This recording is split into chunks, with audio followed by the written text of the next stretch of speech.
আবুজির হাত ধরো।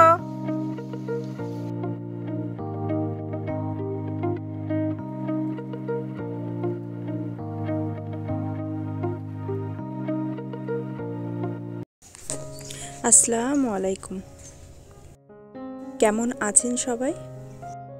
আশা করছি আল্লাহর রহমতে আপনারা সকলে খুব ভালো আছেন।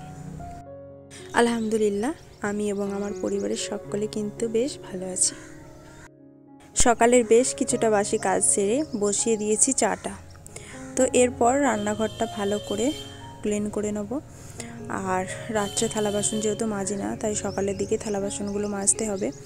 এদিকে মাদুরটা বিছিয়ে তো রাতে খাওয়া হয়, তো মাদুরটা রাতে তোলা হয়নি, তাই সকালে তুলে রান্নাঘরটা ভালো করে ঝাঁটপাট দিয়ে নিচ্ছি।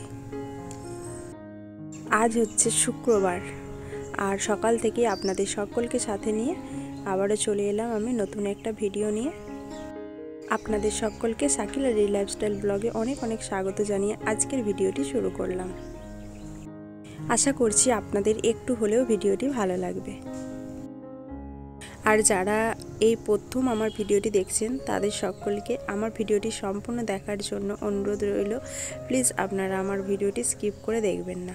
আশা করছি আপনাদের ভালো লাগবে। আর আপনারা যারা আমার ভিডিও সবসময় দেখেন, আপনাদের সকলকেও তো অসংখ্য অসংখ্য ধন্যবাদ জানাই। আজকে উঠতে একটু লেট হয়ে গেছে, সেই কারণে চাটা আগে বসিয়ে দিয়ে তারপর এদিকের কাজগুলো একে একে সারছি। আর ছেলে এই কদিন রাত্রে বা ভোরের দিকে উঠে পড়ছে, তারপর ঘুমোচ্ছে বলে একদম উঠতে চাইছে না। তো অনেকটাই বেলা হয়ে গেল, ছেলে কিন্তু এখনও ঘুম থেকে ওঠেনি, এখনও ঘুমিয়ে রয়েছে। তাই ছেলে ঘুমোচ্ছে, সেই ফাঁকে আমিও তাড়াতাড়ি করে কাজগুলো সেরে নিচ্ছি। তো ও ঘুম থেকে উঠে পড়লে এই কাজগুলো তো হবে না, ওকে আগে ব্রাশ করিয়ে খাইয়ে তারপরে এইসব কাজগুলো সারি, তো সেই কারণে। আর ওকে ব্রাশ করানো খাওয়ানো মানে তো আধ ঘন্টা 1 ঘন্টার ব্যাপার, মানে অনেকটাই আমার কাজের লেট হয়ে যায়। একে তো বেলা হয়ে গেছে, তারপর আবারও যদি কাজের লেট হয়ে যায় তাহলেই ভাবুন। রান্নাঘরের কাজ সেরে হাজব্যান্ডকে চা দিয়ে চলে এসেছি ছাদে। আর ছেলের লেপটা আর আমাদের লেপটায় আজকে একটু রোদে দিয়ে দিলাম, সেই সাথে বালিশগুলো। ছেলে এখনো ঘুমোচ্ছে, ছেলে এখনো ঘুম থেকে ওঠেনি। তো ও উঠে পড়েছিল একবার সকালের দিকে, তো উঠে তারপর আবার শুয়েছে বলে আর এখন উঠছে না।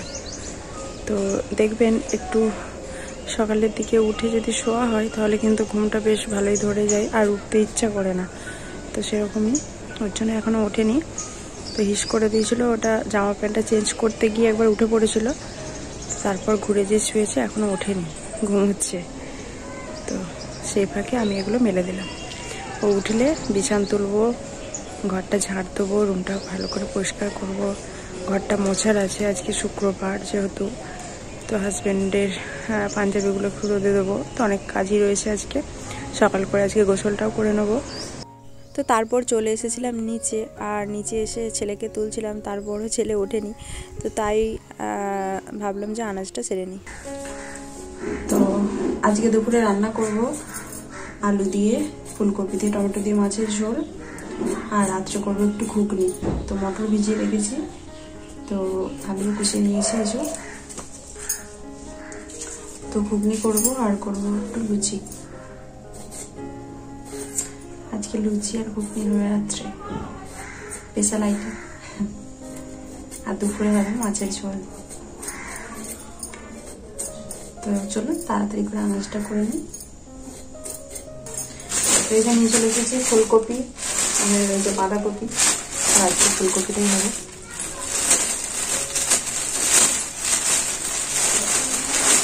শীতের ফুলকপি, ফুলকপিগুলো একটু বড় বড় রাখছি এরকম। আর শীতের ফুলকপি সেভাবে সেদ্ধ করতে হয় না, একটু ভেজে নিলেই হচ্ছে। আর যেগুলো অফ সিজনের ফুলকপি সেগুলো একটু সেদ্ধ করে ভেজে নিলে ভালো হয়। একটু রেখে দিলাম, পরে আলু দিয়ে ভাজা হবে। তো একদিন রান্না খাওয়া হোক আর একদিন ভাজা খাওয়া হোক। ফুলকপি আলু ভাজা কিন্তু আমার ভীষণ ফেভারিট।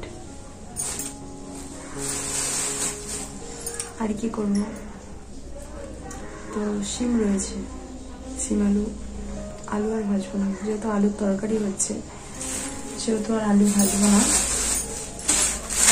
তো সবজির মধ্যে রয়েছে শিম, আর এখানে রয়েছে ঝিঙে, বেগুন, ছেলের জন্য রয়েছে গাজর,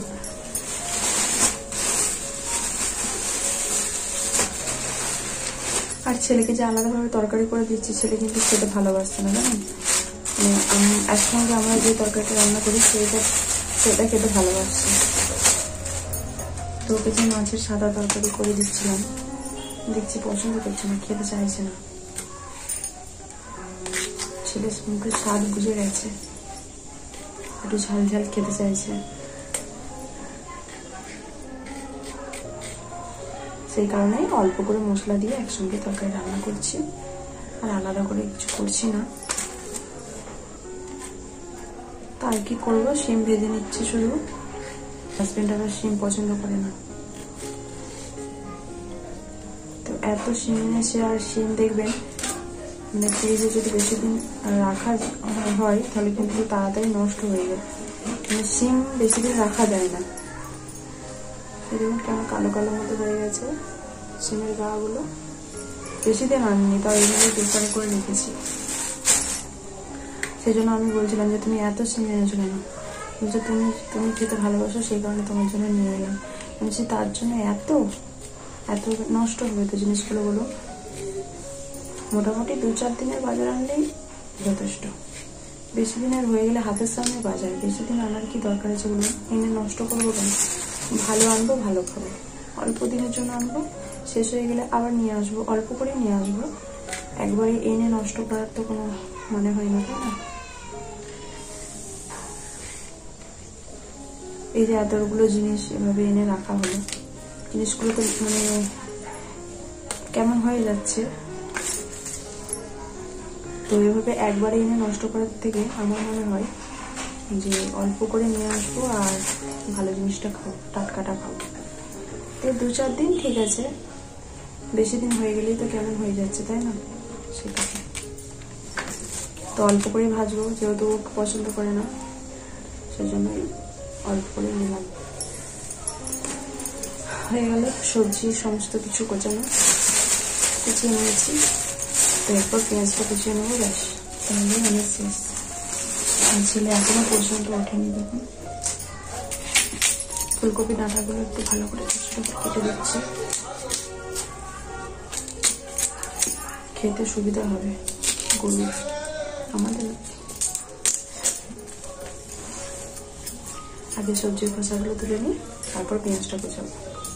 এই দেখুন বন্ধুরা, কতগুলো পেঁয়াজ আর রসুনের খোসা বেরোলো। এই খোসাগুলো যদি আলুর সঙ্গে যেত তাহলে কি গরুটা খোসাগুলো ভালোভাবে খেতে পারতো বলুন।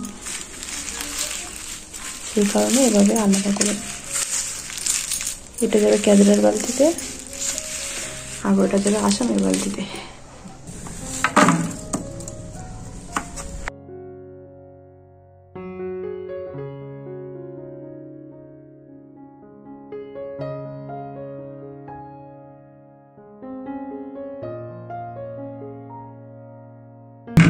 পেঁপেটা দিলাম না, জানি না গরু পেঁপে খায় কিনা, সে কারণে। চলুন আনাজগুলো এরপর ধুয়ে নেব। তো ওদিকে আনাজটা করে নিয়ে সবজিগুলো সব ধুয়ে পানি ঝরাতে দিয়েছি, আর এদিকে আমি ঘুগনি যেহেতু করবো সেই জন্য প্রেসারে আলুটা নুন হলুদ দিয়ে সেদ্ধ হতে বসিয়ে দিলাম, সেই সাথে ভাতটাও বসিয়ে দিয়েছি। তো ভাতটা ফুটিয়ে রেখে দেবো, আর খাবার ঠিক একটু আগে ভাতটা ফুটিয়ে বসিয়ে নেবো, তাহলে ভাতটা বেশ গরম থাকে আর গরম গরম ভাতটা খেতে পারা যায়। আর গরম ভাত না হলে শীতকালে ভালো লাগে না, তাই না। আর শীতকালে তো ধোয়া ওটা ভাত থাকলে বেশি কিছু তরকারির প্রয়োজনই হয় না, তো অল্প একটুখানি তরকারি দিয়েই কিন্তু বেশ অনেকটাই ভাত খাওয়া যায়, তাই না বন্ধুরা। তো এদিকে ছেলেও ঘুম থেকে উঠে পড়েছিল, তো তারপর ছেলেকে ব্রাশ করিয়ে খাইয়ে রুমে চলে এসেছিলাম। আর রুমে এসে রুমের বিছানাটা তুলে ড্রেসিং টেবিলটা ক্লিন করে তারপর রুমটা ভালো করে ঝাঁট দিয়ে নিলাম। তো তারপর আবারও চলে এলাম রান্নাঘরে। আর আমাদের মেয়েদের তো সারাদিনের বেশিরভাগ সময়টা রান্নাঘরেই কেটে যায়, তাই না বলুন। যেহেতু ফুলকপি দিয়ে আলু দিয়ে মাছের ঝোল করব, সেই কারণে মাছগুলো একটু হালকা করে ভেজে নিচ্ছি, খুব কড়া করে ভাজবো না, হালকা করেই ভাজবো। আর এদিকে আমি আরেকটা কড়ার মধ্যে তেল দিয়ে দিলাম, আর তেলটা বেশ অনেকটাই হয়ে গিয়েছিল, তাই অল্প করে তেলটা তুলে নিচ্ছি। আর এই কড়ার মধ্যে কিন্তু আমি ঘুগনিটা রান্না করব। এদিকে কড়ার তেলটা গরম হয়ে গিয়েছিল, তাই ফোড়নে গোটা জিরে আর শুকনো লঙ্কা দিয়ে তারপর পেঁয়াজ কুচিটা দিয়ে দিলাম। এখন পেঁয়াজটা ভালো করে ভেজে নিচ্ছি।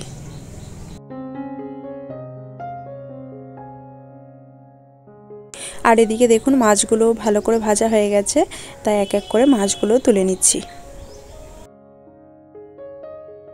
তো তারপর ওই মাছ ভাজার তেলেতেই আমি কালো জিরে ফোড়নে দিয়ে তারপর এখানে মাছের তরকারিটা করে নেব। আর তারপর এখানে পেঁয়াজ বাটাটা দিয়ে দিলাম। আর দুদিকে দুটো রান্না হচ্ছে। তো এদিকে পেঁয়াজটা লাল লাল হয়ে গেছে দেখুন ঘুগনির। তো তারপর আদা রসুন বাটাটা দিয়ে দিলাম। আদা রসুন বাটাটা ভালো করে ভাজা ভাজা করে নিয়ে তারপর এখানে এক এক করে মশলাগুলো দিয়ে দিচ্ছি। আর মশলার মধ্যে দিলাম জিরের গুঁড়ো, হলুদ গুঁড়ো, লঙ্কা গুঁড়ো, তো এই সব মশলা। তো তারপর দিয়ে ভালো করে মশলাটা এখন কষিয়ে নিচ্ছি। আর এদিকে দেখুন একটা ভুল হয়ে গেছে, তো আমি এখানে মাছের পেঁয়াজটা ভাজতে চাপিয়ে দিয়েছিলাম, কিন্তু আমার ফুলকপিটা আর আলুটা ভাজা হয়নি। তারপর পেঁয়াজটা নামিয়ে নিয়ে এখানে ফুলকপিগুলো আর আলুটা ভেজে নেব। তো হালকা করে ফুলকপি আর আলুটা না ভাজলে ভালো লাগবে না, সেই কারণে নুন হলুদ দিয়ে হালকা করে ভেজে নেব। তো একটু ফুলকপিটা ঢাকা দিয়ে দিলাম, একটু সেদ্ধও হয়ে যাবে। আর এদিকে মশলাটা ভালো করে কষানো হয়ে গিয়েছিল ঘুগনির, তো তারপর সেদ্ধ করা মটর আলুটা ঢেলে দিলাম। তো এভাবে করে ঘুগনি রান্না করলে কিন্তু খুব তাড়াতাড়ি হয়ে যায় আর খুব টেস্টি হয় খেতে। আমার তো বেশ ভালো লাগে। এভাবে করে কিন্তু আপনারাও ট্রাই করতে পারেন, খুব ভালো হয় খেতে। তো এদিকে এখনও ফুলকপিটা ভাজা হচ্ছে, আর এদিকে আমি একটা হাঁড়ি নিয়ে নিলাম, আর এই হাঁড়িটার মধ্যে ঘুগনিটা ঢেলে নেব। কারণ এই কড়ার মধ্যেই কিন্তু আমি মাছের ঝোলটাও রান্না করব। ওই কড়াটা যেহেতু ছোট হয়ে যাচ্ছে, তো সেই কারণে এই বড় কড়াটা আরেকবার ভালো করে ধুয়ে নিয়ে বড় কড়াটার মধ্যেই মাছের ঝোলটা রান্না করব। দেখুন এদিকে আমি কড়াটা ধুয়ে আবারও বসিয়ে দিলাম। আর ফুলকপিগুলো ভাজা হয়ে গেছে, ফুলকপিগুলো এক এক করে তুলে নিচ্ছি।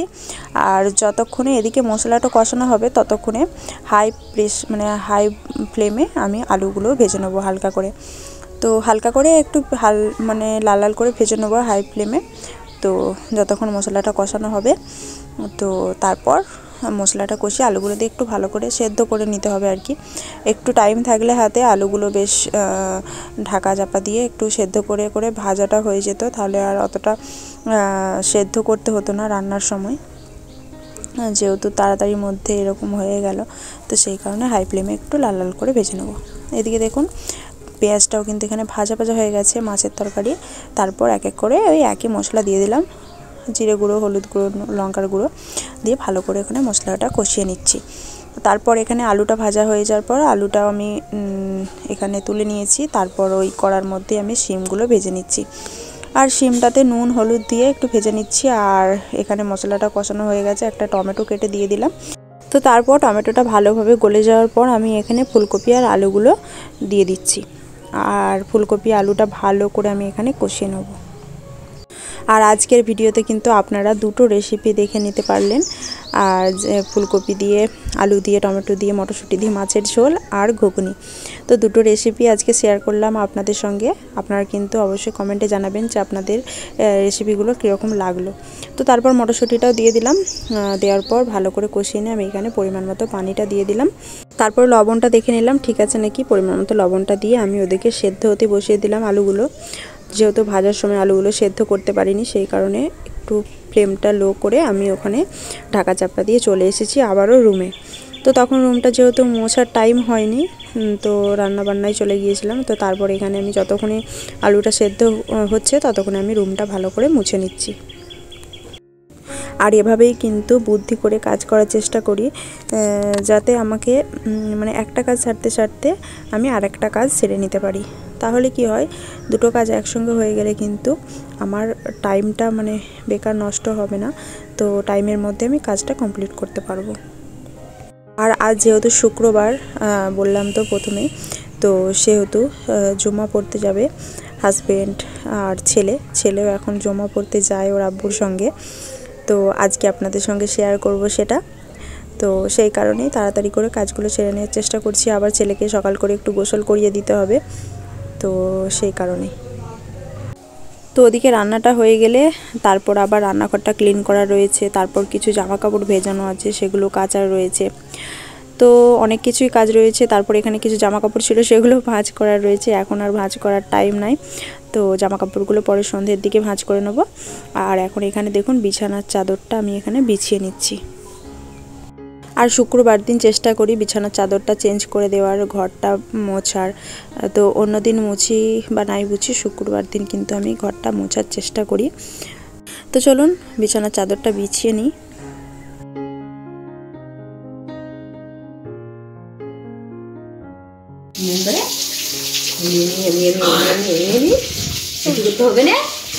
আল্লাহ করতে যাচ্ছ, বড় হয় তবে তো উঁচু করবো। আর ছোট তো আমি, হ্যাঁ ছোট।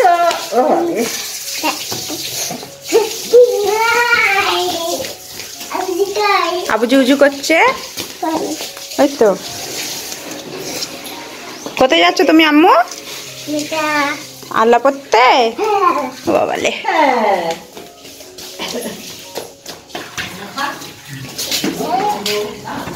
এই নোংরা বলটা এখানে পা দিচ্ছিস? আল্লাহ পড়তে যাবে আর নোংরায় পা দিতে নাই।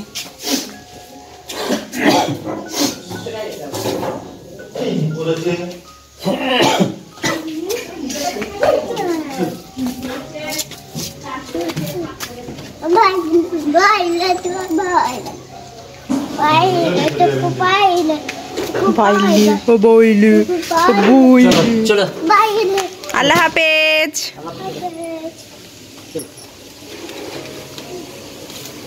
তো বাপ্পাটাই চলে যাচ্ছে জুম্মা পড়তে, আর ওকে গোসল করানোর সময় কিন্তু আমি জামা কাপড়গুলো কেচে নিয়েছিলাম। তো এরপর জামা কাপড়গুলো ছাদে এক এক করে মেলে দেবো। তারপর রান্নাঘরটা ক্লিন করা হয়নি এখনও, রান্নাঘরটা ক্লিন করে আমি গোসলটা সেরে নেব। তো এই যে দেখুন এখানে জামা কাপড়গুলো সমস্ত কিছু মেলে দিয়েছি, আর মানে যে লেপগুলো রোদে দিয়েছিলাম তো সেগুলো একটু উল্টে দিয়েছি, আর বালিশগুলো একটু উল্টে দিলাম। তো তারপর আবারও চলে যাচ্ছে নিচে। তো রান্নাঘরটা বললাম তো ক্লিন করে গোসলটা সারবো। তো তারপর এখানে দেখুন গোসলটা কমপ্লিট করে খাওয়া দাওয়া করতে বসে পড়েছি, আর ওরাও চলে এসেছে জুম্মা পড়ে। তো ছেলের কিন্তু জুম্মা পড়ার খুবই চেষ্টা। তো ও যখনই আগেতে জুম্মা পড়তে যেতে চাইতো ওকে নিয়ে যেত না, যেহেতু একটু ছোট ছিল, দুষ্টুমি করবে, তো সেই কারণে। আর এখন ওর আব্বু বলছে না, ও চুপ করে বসে থাকে, অতটা অন্যায় করে না, তো সেই কারণে আমিও ভাবলাম যে যাক, আস্তে আস্তে যেতে যেতে অভ্যাসটা হবে। আর ও যে যাচ্ছে এই হেঁটে হেঁটে যাওয়াটাই কিন্তু অনেকটাই নাকি, তো সেই কারণে আমিও বলি নিয়ে যাও। আর আজ কিন্তু ফুলকপি দিয়ে আলু দিয়ে মাছের ঝোলটা মানে দারুণ হয়েছিল, খুব টেস্টি হয়েছিল। আর গরম গরম ভাত দিয়ে তো বেশ ভালোই জমিয়ে খেলাম। রুটি